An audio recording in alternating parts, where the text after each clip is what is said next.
ဒါဆိုအပွားနေတစ်ချက်လေးပြပြောပေးမယ်နော်သတိတို့3ဆန်းရှူရဲ့ကိုစိုးကမဲ့2ရက်မြောက်မှာ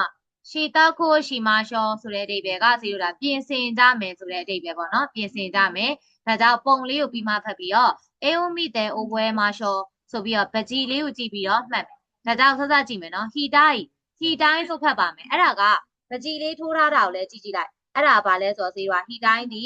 အဲ့ဒါကနှစ်ဖူးကိုပြောတာပေါ့လေနော်ဟီတိုင်းရဲ့အဓိပ္ပာယ်ကနှစ်ဖူးမှန်နော်ပုံလေးကိုကြည့်ပြီးတော့ဟီတိုင်းရဲ့အဓိပ္ပာယ်ဒီနှစ်ဖူးကိုပြောခြင်းဖြစ်ပါတယ်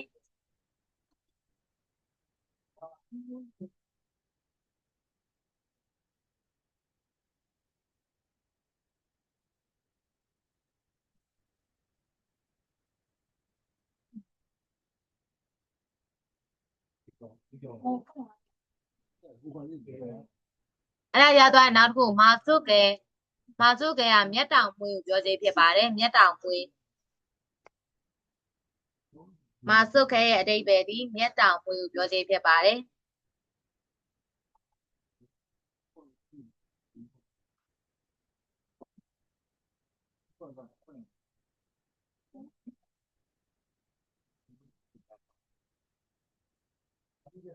ပြီးသားနောက်တစ်ခုက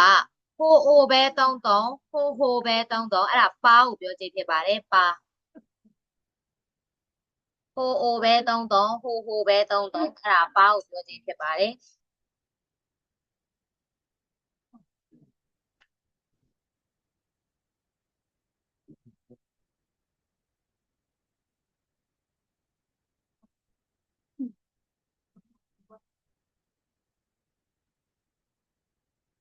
ပြီးသားနောက်တစ်ခု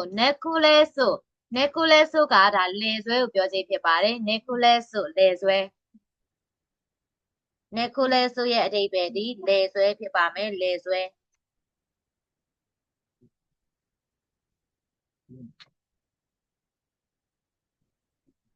ခဏလေးဆက်နာပြီ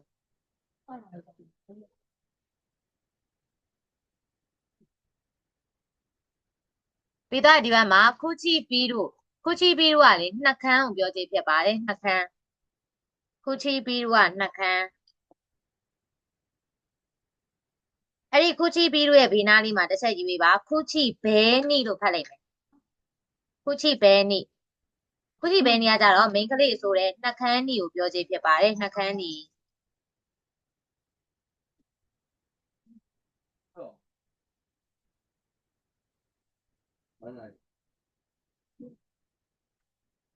စစရေးပြမယ်နော်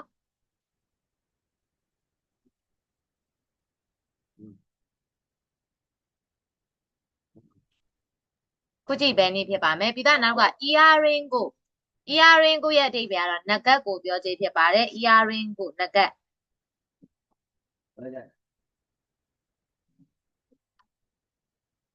နော် earring ကိုကနဂတ်ဖြစ်ပါမယ်ပြီးတော့ရင်ဒီမှာမာဘူဒကမျက်ခွန်ကိုပြောတာစသီးတို့မျက်လုံးရဲ့မျက်ခွန်လေးကိုပြောတာပါမာဘူဒမျက်ခွန်ပါဒါမှနော်ပြီးတော့အပေါ်က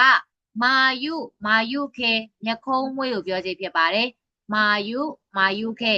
အဲ့ဒါကမျက်ခုံးမွေးကိုပြောခြင်းဖြစ်ပါတယ်မျက်ခုံးမွေး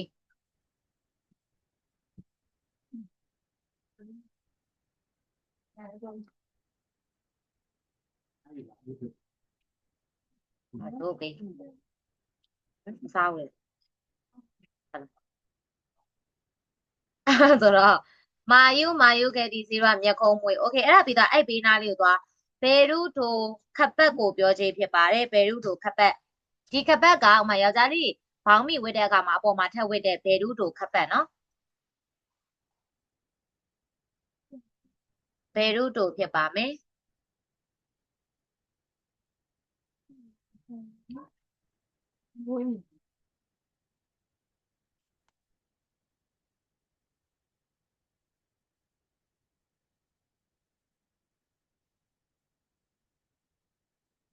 ပြီးတော့နောက်တစ်ခုကပန်းစုကကြတော့ဒီကအဲ့ဒါဘောင်းမီအတူပြောခြင်းဖြစ်ပါတယ်အတွင်းဝေးဘောင်းမီတို့ကွာဒါမနော်ပန်းစုဖြစ်ပါမယ် တခါကြရင်လည်းဒီအောက်မှာပြောတယ်ဇူပွန်တော့ခုတ်တို့အိုဘောင်းမီကိုတဲ့ပန်းစုတုံမို့ယူပန်းစုလို့လည်းခေါ်တာမျိုးလည်းရှိတတ်ပါတယ်တဲ့။မနော်ပြီးတော့ရင်မို့တို့အိုပွဲမှာရှော့ဒီထက်ပို့ပြီးတော့မှတ်ကြရအောင်တဲ့အဲ့ဒါလေးကြည့်အောင်အာဆာနောရှီတာခိုဆိုလို့စစေးတော့မသိတာရှီတာခိုပဲပြင်ဆင်တာအာဆာနောရှီတာခိုဆိုလို့ဆိုတဲ့အဓိပ္ပာယ်ကမနက်ပိုင်းပြင်ဆင်မှုတွေကိုလုပ်ပါတယ်။ဥပမာဆိုကြောင်းသွားတာကြောင်းသွားတယ်လို့ဆိုရဲကြောင်းပေါ့နော်အလုပ်သွားလို့ဆိုရဲအလုပ်မနက်ပိုင်းပြင်ဆင်မှုလုပ်တယ်ဆိုတဲ့အဓိပ္ပာယ်ပါ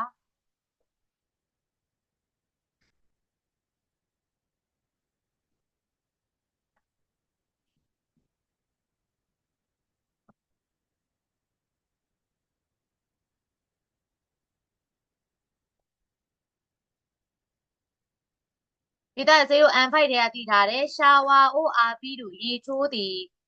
ရှာဝါအိုအာပြီးသူရေချိုးသည်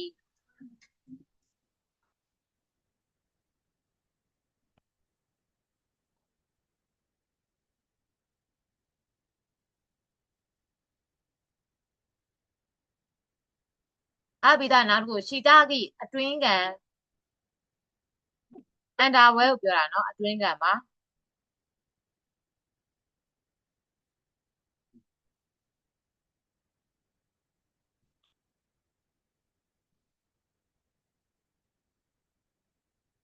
အဲ့ရှီတာကီကကွာသူတို့မိန်းကလေးလေလက်ရှိလေးနဲ့အောက်မှာလက်တစ်လုံးကျိုးလေးဝတ်တယ်အဲ့လက်တစ်လုံးကျိုးလေအဲ့လိုရှီတာကီလို့ခေါ်လို့ရတယ်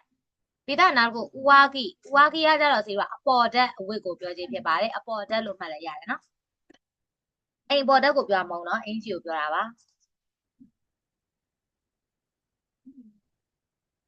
ပြီးတော့နောက်တစ်ခုဟာအိုမီကာခုသွားတိုက်သည်စေတို့သိရမှာမီကာခုတိုက်သည်ဆိုတဲ့အဓိပ္ပာယ်ကိုသိရပါမယ်ဟာအိုမီကာခုသွားတိုက်သည်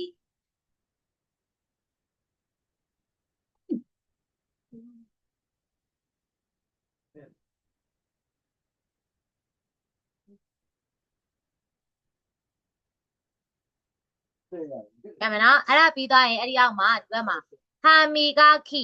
ကကြတော့သွားတိုက်တံကိုပြောခြင်းဖြစ်ပါတယ်ဟာမီကာခိသွားတိုက်တံ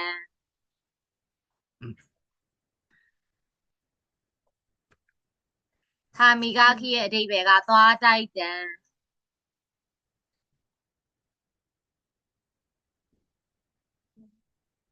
ပြီးတော့နောက်ခုဒီအောက်မှာဟာမီကာခိကိုစုခဲလို့ဆိုတဲ့အဓိပ္ပာယ်ကတော့သွားတိုက်စီထည့်သည်ဆိုတဲ့အဓိပ္ပာယ်နဲ့သုံးပေးပါဟာမီကာခိကိုအိုစုခဲလို့သွားတိုက်စီထည့်သည်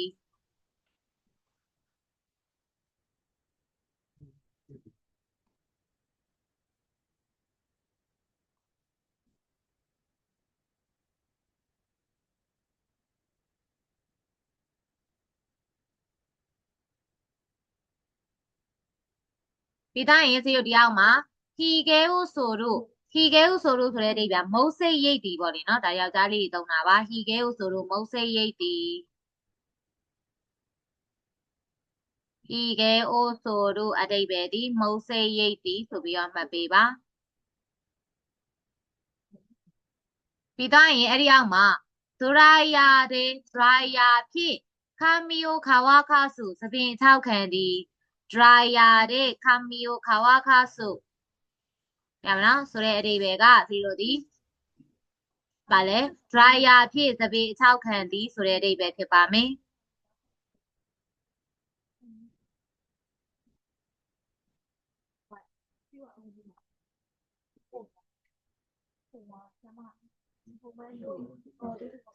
ပြီးသားရင်နော်နောက်တစ်ခုစသေးတော့ခါမီယိုတိုခုတိုခါဆိုအဲ့ဒါသပင်ဖီးသည်ဆိုတဲ့အဓိပ္ပာယ်ပါခေါင်းဖီးရယ်ပေါ့ကလေးရယ်ခေါင်းဖီးရယ်သပင်ဖီးရယ်ဆိုတဲ့အဓိပ္ပာယ်ပါ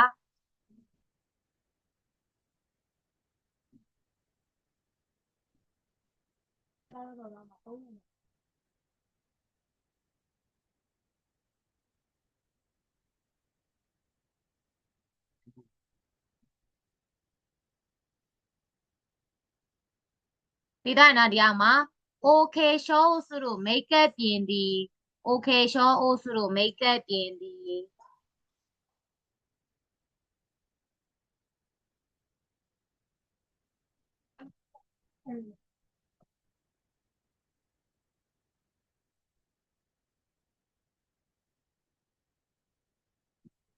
ပြီးတော့သေးတို့ကခုချိဘဲနီကိုနုတို့ဘဲတုံတုံစုခဲတို့ဘဲတုံတုံနှကန်းနီဆိုးသည်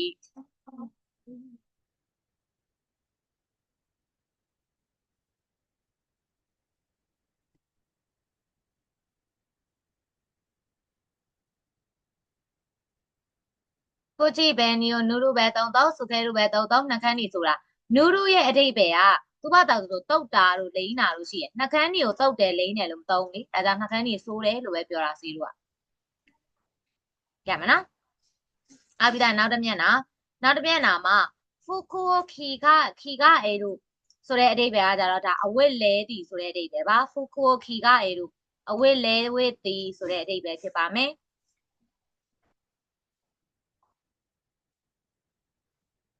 ဖူကူခီကအဲတို့အဝစ်လဲဝစ်တည်အဲ့ဒီခီကအဲတို့ရဒီဘက်မှာသူနဲ့ဆက်ဆက်ပြီးသိရမယ်နောင်အနေနဲ့ခီကအဲဒါကြတော့အဝစ်လဲခြင်းဆိုတဲ့အတိတ်ပဲပါခီကအဲဒီအဝစ်လဲခြင်း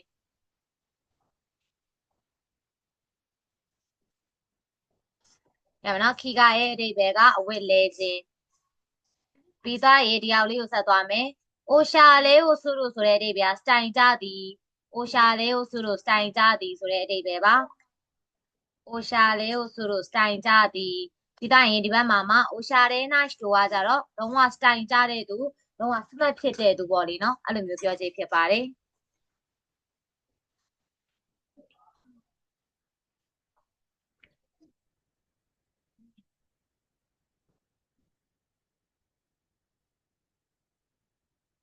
ဒါမှနော်ပြီးသားရင်ဒီအောက်မှာဟီတိုအိုမူစုပူကကြအဘဟီတိုလာဖြစ်ကုန်ပြီဟီမိုအိုမူစုပူကကျိုးချီသည်ဟီမိုအိုမူစုပူကျိုးချီသည်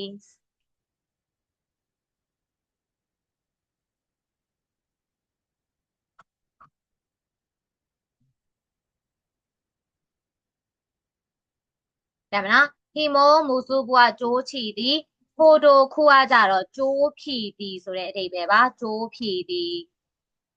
ဖိုတိုခုကကြတော့ကျိုးဖြီသွားတာ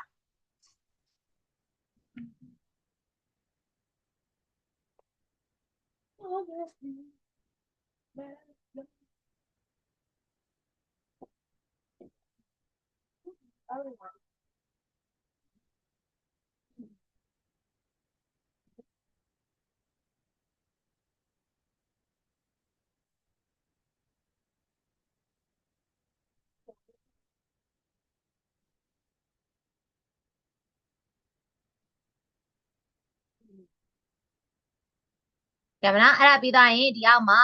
မာဖလာအိုမာခုမာခုရဲ့အဓိပ္ပာယ်လိတ်တယ်ပတ်တယ်ကွာအဲ့ဆိုမာဖလာပတ်တယ်မာခုကိုမမှတ်မိရင်စုလို့နဲ့တောင်းလဲရတယ်မာဖလာပတ်တီဆိုတဲ့အဓိပ္ပာယ်ပါပဲ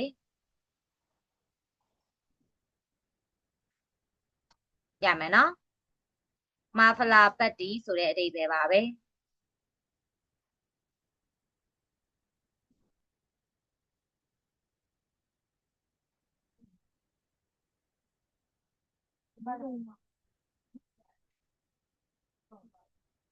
အရပိဒါနောက်ကတေပူကူရိုအိုဟာမဲရုဆိုတဲ့အိဗ်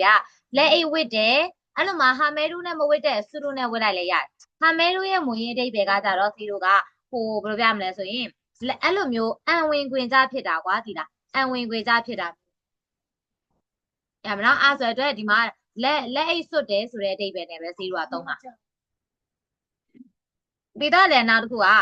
ယူဘီဝါဟာမဲတူဆိုရင်လက်ဆိုးဝစ်တယ်ဒါမှမဟုတ်မမတ်မိရင်စုလို့နဲ့သုံးလို့ရတယ်လက်ဆိုးဝစ်တာပဲအဲ့ဆိုဟာမဲတူကမူရင်းအိဗ်ပဲအဲ့လိုအဝင်ခွေကြဖြစ်တာကွာလက်ဆိုးဆိုရင်လည်းဇီရုလက်နဲ့တော်မဝစ်လို့ရမှာမလားတော်ပြုတ်ကြမှာလीအဲ့အိဗ်ပဲဖြစ်ပါမယ်ဟဲ့ဒါလေးကိုရမယ်ထင်တဲ့အတွက်စေပုံလေးကိုသွားပြပါမယ်ပုံလေးမှာအမေကဗာပြောနေလဲဆိုတော့ဟာယကုရှာဝါအဘိနာဆိုင်မြင်မြန်ရီထိုးစံတဲ့အပြောမှာဟိုက်ခိုတဲ့ခီကာရင်းတော့ပန်းစုတို့ရှာစုဒီဟာကလေနေလဲဝေးရမယ်ပန်းစုတို့မှာဆိုရင်ဘောင်းမီနဲ့ရှယ်အင်ဂျီနဲ့ချမ်းတို့ဟီကဲမို့စွတ်တဲ့နဲ့တေချာပေါက်မုတ်စိတ်လဲရိတ်ခဲ့နော်နဲ့ဒီကောင်လေးကအဆက်ကလေးနဲ့ဆိုတာစိတ်ထဲကနေတွင်းနေပြီးတော့ဥရုဆိုင်နားညှိလိုက်တာဆိုပြီးတော့ပြောချင်ဖြစ်ပါတယ်ရမလားဒါကြောင့်အဲ့ဒါလေးကိုလည်းရမယ်လို့ထင်ပါတယ်